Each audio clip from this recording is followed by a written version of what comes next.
राधानगरी तालुक्यातील एकूण 1928 शेतकऱ्यांनी यंदा आधारभूत धान खरेदी योजनेत भात विक्रीसाठी नोंदणी केली होती.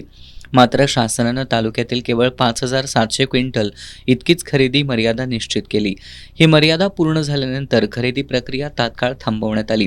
यामुळे आतापर्यंत केवळ 970 शेतकऱ्यांच्या भाताची खरेदी झाली असून उर्वरित 958 शेतकऱ्यांचा भात खरेदी अभावी गोदामातच पडून आहे. भात विक्री न झाल्यानं शेतकऱ्यांवर आर्थिक ताण वाढला असून कर्जफेड, शेती खर्च आणि दैनंदिन गरजा भागवणं कठीण झालंय. तालुक्यातील चक्रेश्वरवाडी, बारडवाडी, जोगेवाडी, पिंपळवाडी ही गावं कोरडवाहू शेती करतात. त्यामुळे पावसाळ्यात भात पीक मोठ्या प्रमाणात घेतलं जातं.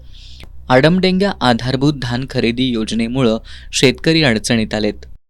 योजनेअंतर्गत आमच्या चक्रेश्वरी गावामध्ये जवळ 90% लोकांनी आंदोलन केलेलं होतं. परंतु त्यापैकी 20% लोकांचं भात उचल केलेलं आहे शासनानं. उर्वरित 70% लोक त्या खरेदीपासून वंचित राहिलेले आहेत. तेव्हा सर्व भात पडून आजपर्यंत पडून आहे.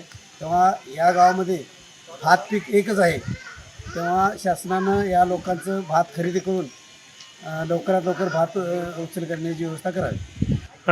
तसेच अनेक दिवस भात पडून असल्यामुळे त्यांना घुशी किंवा उंदराने खाऊन मोठं नुकसान झालेलं आहे. तेव्हा शासनाने हे नुकसान टाळायचं असेल तर त्या शेतकऱ्यांचं भात ताबडतोब खरेदी करावं आणि त्यांना न्याय मिळावा.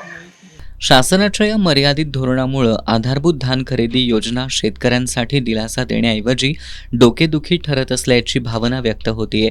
शासनानं तातडीनं आधारभूत किमतीत धान खरेदीची मर्यादा वाढवून शेतकऱ्यांना दिलासा द्यावा अशी मागणी होतीये.